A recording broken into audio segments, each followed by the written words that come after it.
Next slide. Now we're going to take a look at the scientific theory of the universe's beginning that best explains the observations, the Big Bang theory. Consider two basic observations. The first is that the universe is expanding. That means that matter and energy were more closely compacted together. So at a very early time, the universe was very hot. The second basic observation is that the universe has mass, so gravity would tend to slow down the expansion. That means that the early universe expanded at a faster rate than now, so at a very early time, the universe expansion was very rapid. A very early, hot universe with super rapid expansion is why the theory is called the Big Bang Theory. The Big Bang Theory predicted that we should see a microwave glow everywhere we look that is a relic from that early time. The entire universe would have glowed first in the gamma ray band, then the X-ray band, then to less energetic bands as the universe expanded. In 1965, Arno Penzias and Robert Wilson observed this microwave background. The cosmic microwave background, radiation, has an almost perfectly uniform thermal continuous spectrum, so we can measure the temperature to a great amount of precision, 2.728 Kelvin.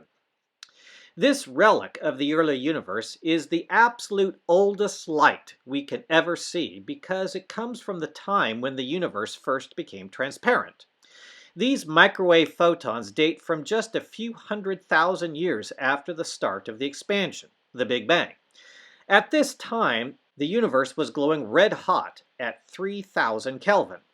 The light we see now as the microwave background has redshifted by 1,000 times, so the temperature is just 3 Kelvin. Before the universe became transparent, it was like a super thick fog. Light was trapped, being absorbed and scattered all about by freely moving electrons, protons, and neutrons. As the universe expanded, it cooled and the light was stretched.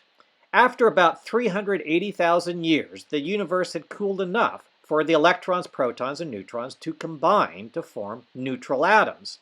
The stretched light waves, now mostly visible in infrared photons, had a much easier time avoiding the atoms, and they could travel long distances.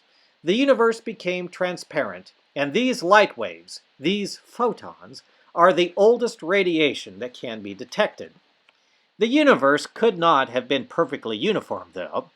The universe must have been slightly lumpy to form galaxies and people later on from the internal gravity of the lumps. Gravity is symmetrical, so it needed some initial density variations to provide some direction to where surrounding matter could be attracted. For more than 20 years, astronomers looked for these galaxy seeds without success. It wasn't until the Cosmic Background Explorer, COBE, spacecraft mapped the entire microwave background that the lumpiness was finally found at a level of just 1 part in 100,000. The pictures show a sequence going to ever-increased contrast and narrow range of temperatures. This picture shows the microwave background with the Milky Way contribution subtracted out. These lumps are the galaxy seeds, but these seeds are huge, with the largest supercluster today fitting inside the smallest lump of the COBE map. The slight variations exist because some parts of the universe were slightly denser than other parts. The slightly denser regions had more gravity and attracted more material to them while the expansion occurred. Over time, the denser regions got even denser and eventually formed galaxies about 1 billion years after the Big Bang. The slightly less dense places got even emptier as gravity increased the contrast between the denser places and less dense places. A decade later, a much higher resolution, 30 times sharper, microwave map was made with the Wilkinson Microwave Anisotropy Probe, WMAP for short. The next couple of pictures describe how the distribution of dark matter has changed throughout time. Although we can't see dark matter directly, we can detect its presence from how it warps the space-time around it, which then causes distortions in light coming from galaxies. Dark matter makes up most of the matter in the universe, about 5 times more dark matter than ordinary visible matter. The galaxies of stars, visible matter, are embedded at the centers of the blobs of dark matter where the dark matter is densest. What the dark matter map shows is an increasing clumping closer to our present time.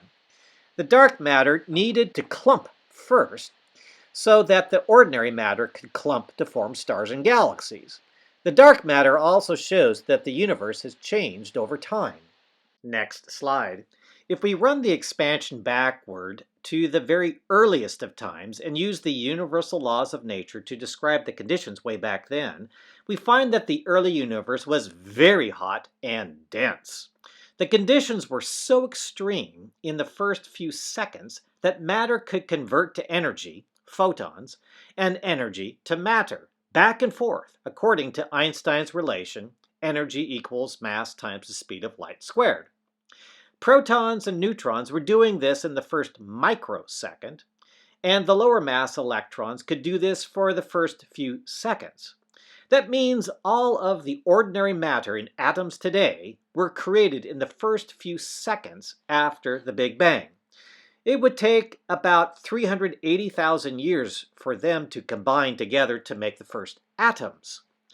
About 2 to 3 minutes after the Big Bang, the universe had cooled to being only a billion degrees, and the protons were able to smash together and fuse to form deuterium and then helium. The universe cooled as it expanded until, at several minutes after the Big Bang, this fusion was no longer possible and the ratio of hydrogen to helium settled on 90% hydrogen to 10% helium. Most of the helium now present in the universe was created in the first few minutes after the Big Bang. Stars over the next 13 billion or so years have been increasing the amount of helium, but it's going to take them a lot longer still to make as much helium as the universe did in the first few minutes. All of the elements heavier than helium were created in the stars.